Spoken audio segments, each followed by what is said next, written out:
Hi viewers, வெளுத்து போன டோருக்கு கொஞ்சம் வெளிச்சம் காட்டுவோம் அப்படின்னு ஹோம் டேக்காரோட பார்ட் 2 வீடியோவில் தான் நான் இருக்கேன்.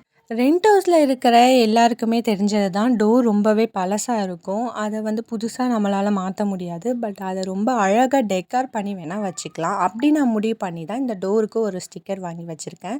ஸோ அதை வந்து ஸ்டிக் பண்ணுறதுக்கு முன்னாடி ஹேண்டிலையும் இந்த லாக்கையும் ரிமூவ் பண்ணலாம் அப்படின்னு ட்ரை பண்ணேன். ஆனால் வந்து அந்த ஹேண்டில் வந்து எனக்கு ரிமூவ் ஆகலை, ரொம்ப டைட்டாக இருந்துச்சு. பட் லாக் மட்டும் ரிமூவ் ஆச்சு. நீங்கள் ரிமூவ் பண்ணாமல் கூட ஸ்டிக் பண்ணிக்கலாம். ஸோ நான் வாங்கின ஸ்டிக்கர் இது தான். வெளிச்சமாக்கலான்னு முடிவு பண்ணியாச்சு. ஸோ வெளிச்சமாக ஒரு ஸ்டிக்கர் வாங்கிடலான்ட்டு இந்த ஸ்னோ தீமில் இந்த ஸ்டிக்கர் ஆர்டர் பண்ணியிருந்தேன் மீஷோவில்.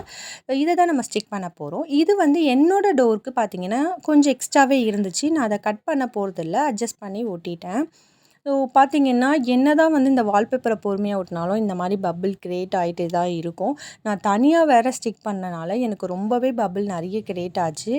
பட் அதை வந்து நம்ம வந்து சரி பண்ணுறதுக்கு ஒரு ட்ரிக்ஸ் வந்து இருக்குது. அது நான் யூஸ் பண்ண ட்ரிக் பார்த்திங்கன்னா, இந்த மாதிரி ஷார்ப்பான ஒரு ஊசி இல்லை வந்து இந்த மாதிரி சிசர் கார்னர் எடுத்து அம்மி குத்துற மாதிரி சும்மா குத்தி குத்தி விட்டோம்னா அந்த வந்து ஓட்டை வழியாக அந்த பபிளில் உள்ள ஏர்லாம் வெளியே வந்துடும். ஸோ வந்துருச்சுன்னா அதை நம்ம ஃப்ளாட் பண்ணி விட்டுறலாம். அது தெரியவே தெரியாது.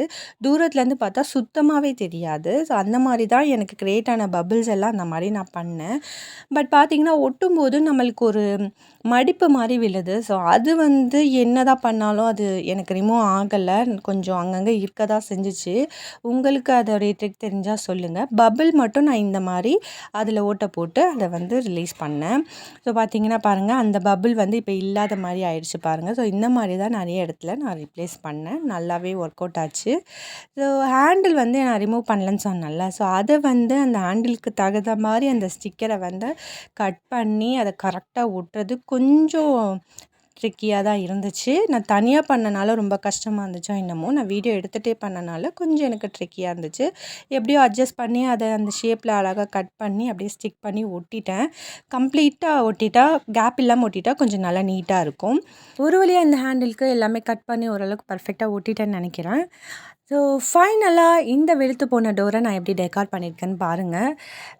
இது எப்படி இருந்துச்சுன்னு கமெண்ட் பண்ணுங்கள். இதோடைய லிங்க் வேணுனாலும் கமெண்ட் பண்ணுங்கள். பாய்.